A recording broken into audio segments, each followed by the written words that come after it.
Shane Shields navigated his sedan through the quiet suburban streets, the satisfaction of a productive conference still humming through his veins. As a dedicated high school history teacher, he relished these opportunities to enhance his craft. The digital clock on his dashboard read 4:30 p.m. He was home earlier than expected, a rare treat that usually meant surprising his kids with impromptu ice cream runs. As he pulled into the driveway of the modest two-story house he shared with his wife Natalie and their two children, Shane noticed the curtains in the living room window flutter. He smiled, imagining his kids peeking out, eager for his return. He grabbed his briefcase from the passenger seat, filled with notes and new teaching materials he couldn't wait to implement. Approaching the front door, keys in hand, Shane paused. Natalie's voice drifted through the partially open living room window. Her hushed tone made him furrow his brow. "Listen, Cynthia," Natalie said, oblivious to Shane's presence. "Once he's done paying for the kid's private school, I'm filing for divorce. Then I'll accuse him of domestic crime and live with Ryan and the kids off his money." Shane's hand froze on the doorknob. The world seemed to tilt on its axis as his brain processed the betrayal. His jaw clenched, a muscle twitching beneath the skin. For a moment, raw anger surged through him, urging him to burst through the door and confront her. But Shane was not a man of impulsive actions. He took a deep breath, forcing his racing heart to slow. His mind, usually occupied with lesson plans and historical dates, now whirred with a different kind of strategy. Without making a sound, he retreated from the door and walked back to his car. He got in, started the engine, and drove away, heading towards the nearby Oakwood Park. The park was quiet at this hour, with only a few joggers and dog walkers dotting the landscape. Shane found an empty bench overlooking the duck pond and sat down. He stared at the placid water, his reflection fractured by the gentle ripples. His hands, usually steady whether writing on a chalkboard or grading papers, trembled slightly as he pulled out his phone. He hesitated for a moment, then opened his contact list. His thumb hovered over Natalie's name before scrolling past it. Instead, he tapped on Amelia Hawthorne, attorney at law. As the phone rang, Shane's mind whirled with plans. He would need evidence. He would need to protect his assets. Most importantly, he needed to ensure his children's future. Amelia Hawthorne's office, a crisp voice answered. "This is Shane Shields," he said, his voice low and controlled. "I need to schedule an urgent appointment with Amelia. It's regarding a divorce." There was a brief pause on the other end. "I see, Mr. Shields. Ms. Hawthorne has an opening tomorrow at 7 a.m. Would that work for you?" Shane nodded, then remembered he was on the phone. "Yes, that's perfect. Thank you." As he ended the call, Shane noticed a young couple walking hand in hand along the pond's edge. They looked happy, carefree. He wondered if he and Natalie had ever truly been like that, or if it had all been an illusion. He stood up, straightening his shoulders. The shock was wearing off, replaced by a cold, hard determination. As he walked back to his car, Shane began to formulate his plan. He would not be a victim. He would not let Natalie destroy everything he had worked for. By the time he pulled back into his driveway, the sun was setting. He took a moment to compose himself before entering the house. The sound of cartoons greeted him as he opened the door. "Daddy," his 6-year-old daughter, Emily, came running, pigtails bouncing. He scooped her up, inhaling the scent of her strawberry shampoo. "Hey, princess," he said, his voice steady despite the turmoil inside. "How was your day?" As Emily launched into a detailed account of her kindergarten adventures, Shane's eyes met Natalie's across the room. She smiled, the picture of a loving wife. "Welcome home, honey," she said, approaching to give him a peck on the cheek. "Dinner will be ready in about an hour." Shane nodded, forcing a smile. "Sounds great. I'm just going to freshen up." As he climbed the stairs to their bedroom, Shane's mind was already racing ahead. He had a long night of planning ahead of him, but for now, he had to play the role of the unsuspecting husband. The game had begun, and Shane was determined to win. Over the next few weeks, Shane maintained a facade of normalcy that would have made any actor proud. He smiled at breakfast, asked about Natalie's day, and continued his routine of bedtime stories with the kids. But beneath this veneer of domestic tranquility, Shane was a man on a mission. Late one night, After Natalie had gone to bed, Shane carefully installed hidden cameras in strategic locations around the house. His hands were steady now, his movements precise. He positioned one in the living room, angled to capture the couch and the front door, another one in the kitchen, and a third in the home office. As he worked, Shane's mind drifted back to his first meeting with Amelia Hawthorne. The ruthless divorce attorney had listened intently as Shane laid out what he knew. Smart move, not confronting her immediately. Amelia had nodded approvingly. We'll need irrefutable evidence. Keep recording conversations, document everything. And Shane, she leaned forward, her eyes hard, don't let her suspect anything. The element of surprise will be crucial. Shane had nodded, his expression grim. I understand. I've already started gathering financial records. I'll get you everything you need. Now, as he carefully concealed the last camera, Shane felt a satisfaction. He was no longer the naive, trusting husband Natalie thought she could manipulate. The next morning, over breakfast, Natalie chatted animatedly about her plans for the day. I've got a big meeting with a potential client, she said, buttering her toast. It might run late, so don't wait up for me. Shane nodded, sipping his coffee. Good luck with the meeting. I hope it goes well. As Natalie left, kissing him goodbye with practiced affection, Shane wondered how many of her late meetings had actually been rendezvous with Ryan. That afternoon, while Shane was ostensibly at work, he sat in his car a block away from their house. He watched as a sleek sports car pulled into their driveway. Ryan Blackwood, looking every inch the smooth-talking real estate agent in his designer suit, stepped out and sauntered to the front door. Shane's hands tightened on the steering wheel as he watched Natalie open the door, pulling Ryan inside with a giggle. He forced himself to breathe deeply, reminding himself that every moment of their betrayal was now being recorded. Inside the house, unaware of the hidden cameras capturing their every move, Natalie and Ryan made themselves comfortable on the living room couch. Ryan poured 2 glasses of wine, Shane's wine, a gift from a grateful parent. Soon, we'll have it all, Ryan said, sipping the stolen wine. Shane won't know what hit him. Natalie laughed, a sound devoid of warmth. He's too naive to suspect anything. It's almost too easy. Ryan pulled her close, his hand trailing up her thigh. And once we've bled him dry, we'll start our new life together. Just think, Nat. No more pretending, no more sneaking around. Natalie's eyes gleamed with anticipation. I can't wait. Sometimes I can barely stand to look at him, with his earnest talks about his students and his precious history lessons. Well, soon you won't have to, Ryan assured her. We'll take him for everything he's worth, and then some. Later that night, reviewing the footage, Shane's knuckles turned white as he gripped the edge of his desk, but his voice was steady when he called Amelia. I've got more evidence. You're going to want to see this. The next day, Shane met Amelia at her office, handing over a USB drive containing the damning footage. Excellent work, Shane, Amelia said, her tone businesslike. This, combined with the financial records you've provided, gives us a strong case. But we're not done yet. Keep gathering evidence. The more we have, the stronger our position when we make our move. Shane nodded. I understand. I'll keep you updated. As he left Amelia's office, Shane felt a mix of emotions. Anger at Natalie's betrayal, disgust at her and Ryan's callousness, but also a satisfaction. He was no longer a pawn in their game. He was taking control, and soon, they would learn just how badly they had underestimated him.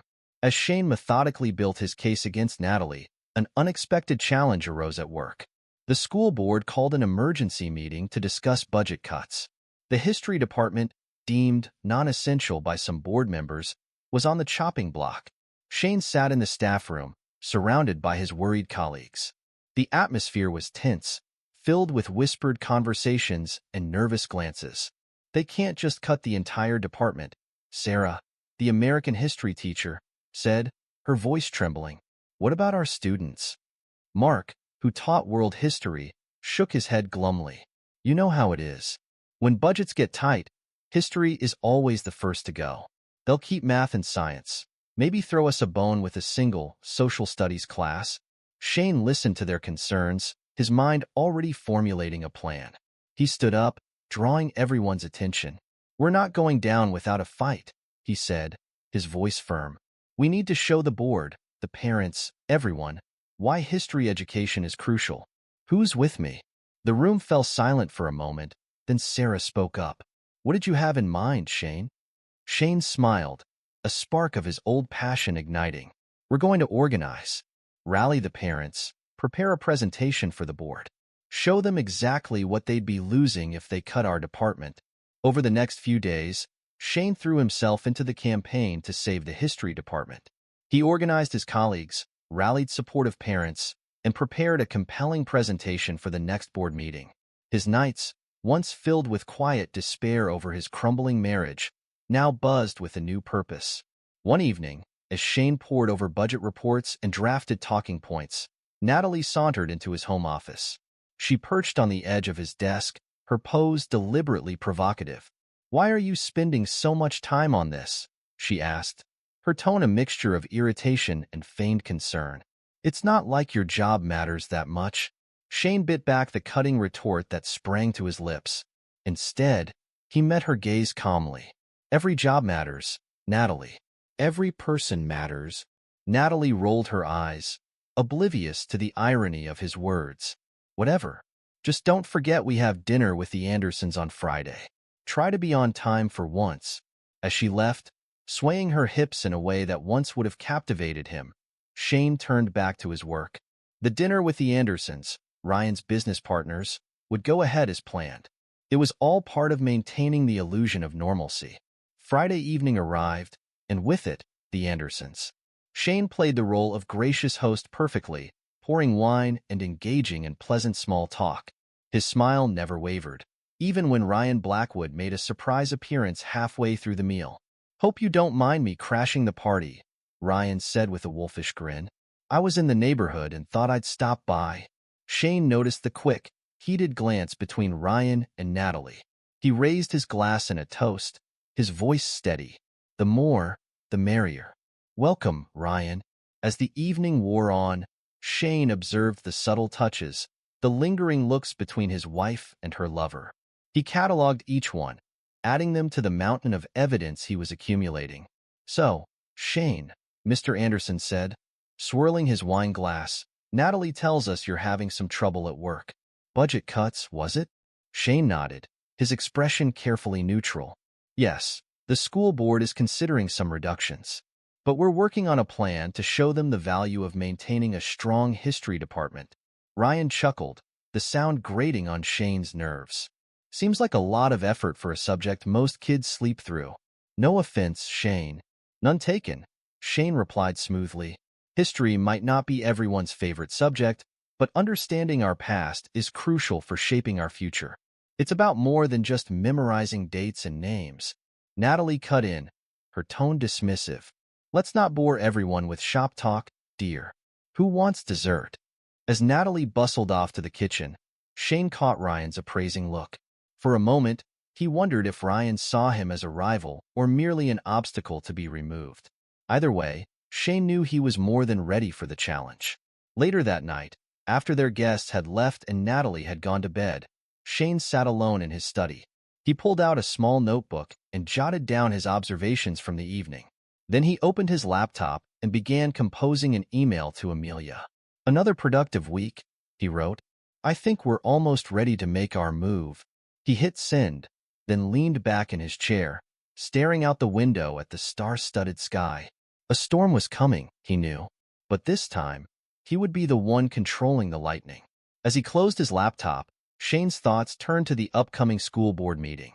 He had two battles to fight now, one at home and one at work, but he was determined to win both. He wouldn't let Natalie destroy his family, and he wouldn't let short-sighted bureaucrats destroy his passion for teaching. With renewed determination, Shane began to review his notes for the board meeting presentation. He had always taught his students about the great figures in history who had faced seemingly insurmountable odds and triumphed. Now it was his turn to embody that resilience and strength. As the night deepened, Shane worked tirelessly, his mind clear and focused. He was no longer just fighting for his job or his marriage. He was fighting for his future, for his children, and for the principles he held dear. And he was ready for whatever challenges lay ahead. Shane Shields stood at the podium, his gaze sweeping across the packed auditorium. School board members, parents, and fellow teachers filled the seats, their expressions a mix of curiosity and concern. This was it, the moment that could make or break the history department. He took a deep breath, steadying himself. The irony wasn't lost on him.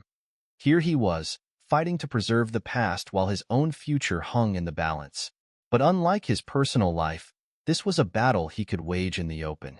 Ladies and gentlemen of the board, concerned parents and colleagues, Shane began, his voice strong and clear. We're here today to discuss more than just budget cuts. We're here to decide the value we place on understanding our shared history. As Shane launched into his carefully prepared presentation, he could see the board members leaning forward, their interest piqued. He laid out compelling statistics, shared moving testimonials from students, and painted a vivid picture of a future where historical ignorance led to repeated mistakes. By cutting the history department, Shane concluded, his passion evident in every word. We're not just eliminating classes. We're erasing our children's connection to their heritage, their understanding of how we got here, and their ability to shape where we're going. I urge you to reconsider this decision. Thank you. The room erupted in applause as Shane stepped away from the podium. He could see several board members nodding approvingly, while parents turned to each other, engaged in animated discussions. As the meeting adjourned, the school superintendent approached Shane, a smile on his face. That was quite a speech, Mr. Shields. I think you've given us all a lot to think about. Shane nodded, allowing himself a small smile. Thank you, sir. I just hope it was enough. It wasn't until he was driving home that the full impact of the evening hit him. He had done it. He had not only saved the history department, but secured a promotion to department head. A sense of triumph washed over him, temporarily pushing aside the turmoil of his personal life. As he pulled into his driveway, Shane noticed an unfamiliar car parked on the street. His eyes narrowed as he recognized the sleek sports car, Ryan Blackwood's car. Inside, he found Natalie and Ryan in the living room, their heads close together as they whispered and giggled. They sprang apart as Shane entered, guilt flashing across Natalie's face before she masked it with a bright smile. Shane, you're home early. Ryan just stopped by to drop off some paperwork for a case we're working on. Shane raised an eyebrow, his voice deceptively calm. Is that so? How convenient that he arrived just as I was due home. Ryan stood, smoothing down his designer suit. Hey there, Shane. Hope you don't mind me dropping by unannounced. You know how it is in our line of work, always on the clock. Shane's jaw tightened, but he managed a cordial nod. Not at all, Ryan. Always a pleasure. As Ryan made his excuses and left, Shane turned to Natalie. I have some news. The board meeting went well. They're not only keeping the history department, but they've promoted me to department head. Natalie's eyes widened in genuine surprise. Oh, well, that's unexpected. Congratulations, I suppose. Shane watched her carefully, noting the lack of enthusiasm in her voice. Thanks. I thought we could celebrate. Maybe open that bottle of champagne we've been saving? Natalie's smile faltered for a moment before she recovered. Of course, darling. Let me just freshen up first. As she disappeared upstairs, Shane allowed himself a smile. He had seen the panic in her eyes, the quick glance towards her phone. No doubt she was already texting Ryan, rearranging whatever plans they had made for the evening. Shane moved to the kitchen, pulling out the champagne and 2 flutes. As he popped the cork, he couldn't help but wonder how many more of these false celebrations he would have to endure before he could finally reveal the truth. The next morning, Shane rose early, his mind already racing with the day's tasks. He had a meeting with Amelia scheduled for lunch, and he knew today would be crucial in setting their plans in motion. As he made coffee, Natalie shuffled into the kitchen, looking worse for wear. God, my head is pounding. I think that champagne went straight to my head last night. Shane handed her a mug, his voice solicitous. Here, this should help. You seemed pretty out of it last night. I was worried you might be coming down with something. Natalie avoided his gaze, mumbling her thanks as she sipped the coffee. Shane watched her, noting the faint smudge of lipstick at the corner of her mouth, a shade he knew she didn't own. I've got a busy day ahead, Shane said casually. Meetings all afternoon. Don't wait up for dinner. Natalie nodded, relief evident in her posture. That's fine. I've got a late meeting myself. I'll probably grab something with the team. As Shane left for work, he allowed himself a small, bitter smile. He knew exactly what kind of team meeting Natalie had planned. The day passed in a blur of classes and administrative tasks. At lunch, Shane met Amelia at a discreet cafe across town. The ruthless attorney listened intently as Shane updated her on the latest developments. Excellent work, Shane. Amelia nodded approvingly. You've built an ironclad case. I think it's time we make our move. Are you ready? Shane's eyes hardened. More than ready. What's the next step? Amelia laid out their strategy, her voice low and precise. By the time lunch was over, Shane felt a sense of satisfaction. The net was closing in, and neither Natalie nor Ryan had any idea. That afternoon, Shane executed the first part of their plan. He transferred funds from their joint accounts to a secure account in his name, canceled all shared credit cards, and informed the children's school that only he was authorized to make decisions about their education. As he drove home that evening, Shane's phone buzzed with a text from Natalie. Cards declined. What's going on? He ignored it, knowing she would be home soon, demanding answers. It was time for the confrontation he had been preparing for weeks. Shane was in his study when he heard the front door slam. Natalie's heels clicked angrily on the hardwood floor as she stormed towards him. What the hell is going on, Shane? She demanded, her face flushed with anger. Why are our cards not working? Why can't I access our accounts? Shane looked up calmly, his expression unreadable. I think you know why, Natalie. Or should I ask Ryan? I'm sure he'd be happy to explain. The color drained from Natalie's face. What are you talking about? Drop the act. Shane's voice was cold, controlled. I know everything. The affair, your plans to divorce me, the false accusations you were planning to make. Did you really think I was that stupid? Natalie's shock quickly turned to fury.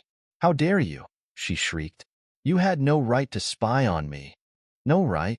Shane stood, his anger finally showing. I had every right. You're my wife. Or have you forgotten that in between your little rendezvous with Ryan? He pulled out a folder, slapping it on the desk. Here's everything. The recordings, the photos, the financial records showing how you've been siphoning money to a secret account. It's all here, Natalie. Your little plan is over. Natalie's eyes darted from the folder to Shane's face, realization dawning. You've ruined everything, she hissed. No, Natalie. You did that all on your own, Shane replied, his voice steady. I've already spoken to a lawyer. You'll be hearing from her soon. I suggest you find yourself a good attorney. You're going to need one. As Natalie stormed out of the room, hurling threats and insults, Shane sank back into his chair.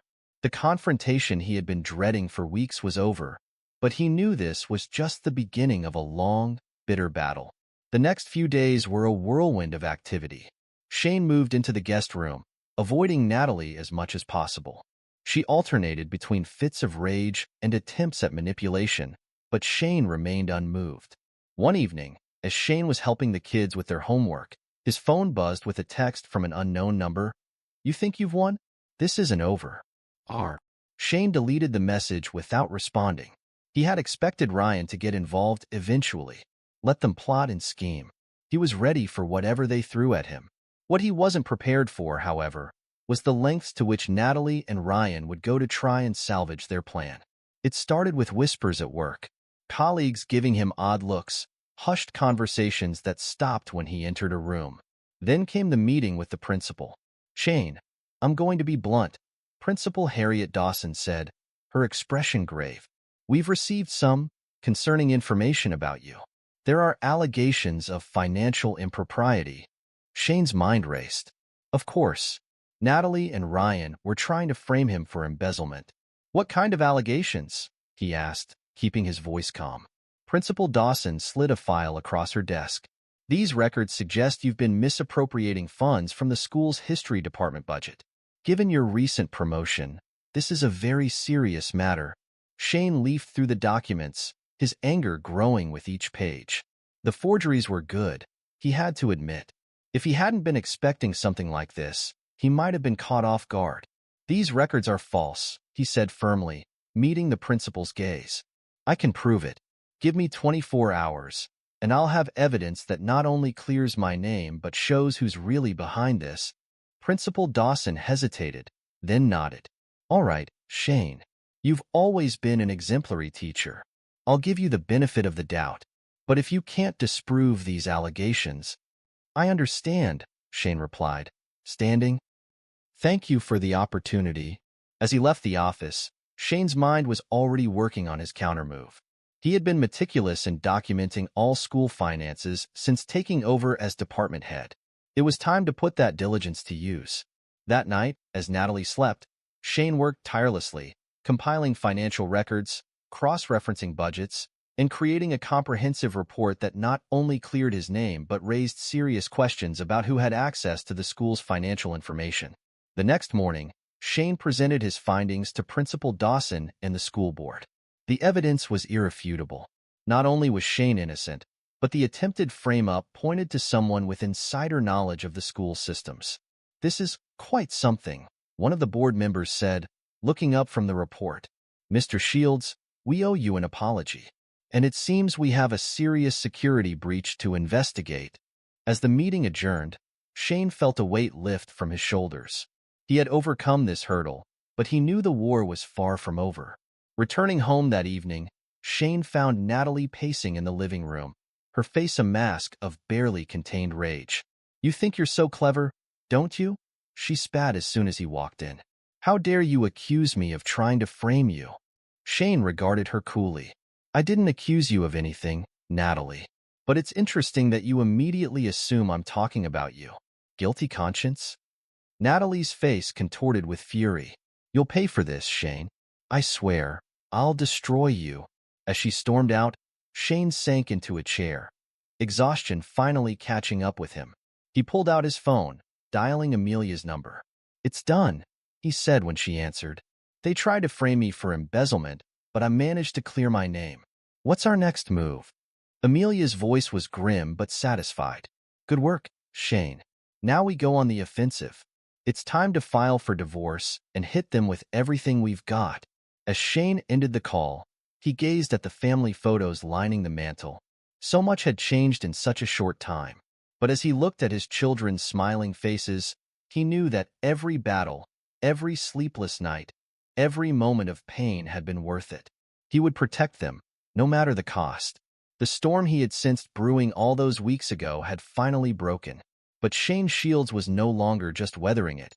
He was the one wielding the lightning, and he was ready to strike. The courthouse loomed before Shane, a monument of justice that would soon bear witness to the unraveling of his marriage. He straightened his tie, a gesture more of habit than vanity, and ascended the stone steps. Amelia Hawthorne, his ruthless divorce attorney, walked beside him, her briefcase a veritable Pandora's box of evidence against Natalie. As they pushed through the heavy oak doors, Shane caught sight of Natalie and her lawyer huddled in whispered conference. Natalie's eyes, once warm with false affection, now sparked with a mixture of fear and hatred. Shane met her gaze unflinchingly, his jaw set in determination. "Remember," Amelia murmured, "let me do the talking. You've done your part. Now it's time to let the evidence speak for itself." Shane nodded, taking his seat at the plaintiff's table. The judge, a stern-faced woman with salt and pepper hair, called the court to order. "In the matter of Shields versus Shields," she intoned, "we will now hear opening statements." Amelia rose, her posture radiating confidence. "Your Honor, what we have before us today is not merely a case of marital discord or irreconcilable differences. This is a case of premeditated betrayal, conspiracy, and attempted fraud on a grand scale." As Amelia laid out their case, Shane watched the judge's expression shift from professional neutrality to barely concealed disgust. Exhibits were presented: financial records showing Natalie's secret accounts, transcripts of recorded conversations plotting Shane's downfall, and damning photographs of Natalie's infidelity. Natalie's lawyer, a nervous young man who seemed increasingly out of his depth, attempted to object at various points, but each objection was swiftly overruled. Shane could see the panic growing in Natalie's eyes as the mountain of evidence against her grew. When it came time for the defense to present their case, Natalie's lawyer fumbled through a weak argument about misunderstandings and marital stress. It was clear he knew they were fighting a losing battle. Then, in a move of desperate audacity, Natalie herself requested to address the court. The judge, eyebrow raised, allowed it. Natalie approached the stand, her face a mask of practiced vulnerability. "Your Honor," she began, her voice trembling with well-rehearsed emotion. "I know I've made mistakes, but I'm the victim here. Shane, he's not the man you see before you today. Behind closed doors, he's controlling, manipulative. He's abused me for years, emotionally and physically." A ripple of murmurs spread through the courtroom. Shane's hands clenched beneath the table, but his face remained impassive. He had anticipated this move. "Objection, Your Honor," Amelia said, rising smoothly. "This is the first time any allegation of abuse has been raised, and we have evidence that directly contradicts Mrs. Shields' claims." The judge nodded. "Proceed, Counselor." Amelia approached the bench, producing a USB drive. "Your Honor, I'd like to present Exhibit G. These are video recordings from the Shields home, installed by my client out of concern for his and his children's safety when he first became aware of Mrs. Shields' infidelity and plans to frame him." As the footage played on the courtroom's monitor, Natalie's face drained of color. The video showed not Shane, but Natalie herself engaging in emotionally abusive behavior, berating Shane, manipulating their children, even throwing objects in fits of rage. "As you can see, Your Honor," Amelia continued, her voice cold, "the only abuse in this household came from Mrs. Shields herself." The judge's expression hardened as she turned to Natalie. "Mrs. Shields, making false accusations of abuse is a serious offense. Do you wish to recant your statement?" Natalie, her composure crumbling, could only nod mutely. The rest of the proceedings passed in a blur. When the judge finally delivered her ruling, her voice rang with unmistakable disgust for Natalie's actions. "In light of the overwhelming evidence presented, this court grants Mr. Shields' petition for divorce on grounds of adultery and mental cruelty. Furthermore, Mr. Shields is granted full custody of the children, with Mrs. Shields to pay alimony and child support." As the gavel fell, Shane felt a weight lift from his shoulders. He turned to Amelia, gratitude in his eyes. "Thank you," he said simply. Amelia nodded, a rare smile crossing her features. "You did the hard part, Shane. I just presented the facts. Now, let's get you and your children home." As they left the courtroom, Shane caught sight of Natalie, slumped in her chair, her face buried in her hands. For a moment, he felt a twinge of, not regret, but perhaps pity. Then he remembered the coldness in her eyes as she had plotted to destroy him, and the feeling passed. Shane stepped out into the sunlight, ready to begin the next chapter of his life. The weeks following the divorce were a whirlwind of change. Shane found himself navigating a new reality, one where he was both mother and father to his children, where whispers followed him in the grocery store, and where his phone buzzed constantly with messages of support, and the occasional vitriolic text from Natalie. One sunny Saturday morning, as Shane was helping his daughter Emily with her science project, the doorbell rang. He opened it to find Cynthia, Natalie's sister, standing on his porch. Her face was drawn, eyes red-rimmed from what looked like days of crying. "Shane," she said, her voice barely above a whisper. I didn't know where else to go. Can we talk?" Shane hesitated for a moment, then nodded, stepping aside to let her in. They sat at the kitchen table, the half-finished science project a colorful barrier between them. "I'm so sorry," Cynthia blurted out, fresh tears spilling down her cheeks. "I had no idea. Natalie told me you were the one. God, I feel so stupid." Shane pushed a box of tissues towards her. "You weren't the only one she fooled, Cynthia." Cynthia dabbed at her eyes. "When I heard that phone call, I thought she was confiding in me about your supposed abuse. I never imagined she was the one plotting and cheating." "Shane, if I had known, you would have told me?" Shane finished for her, his tone not unkind but skeptical. Cynthia's shoulders slumped. I don't know.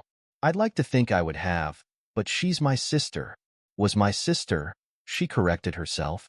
After what she's done, I can't. I just can't. Shane nodded, understanding all too well the pain of severing ties with someone you thought you knew. What will you do now? He asked. I'm not sure, Cynthia admitted. But I couldn't go on without apologizing to you, without you knowing that I never meant to be part of her scheme. As Cynthia left, Shane felt a strange mix of emotions. The apology didn't undo the pain of the past months, but it was a step towards healing, a reminder that not everyone in his life had been false. That evening, after putting the kids to bed, Shane sat in his study, staring at the blank document on his computer screen. The cursor blinked steadily, an electronic heartbeat waiting for words.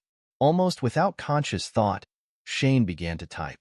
He wrote about betrayal, about the shock of discovering that the person you thought you knew best was a stranger.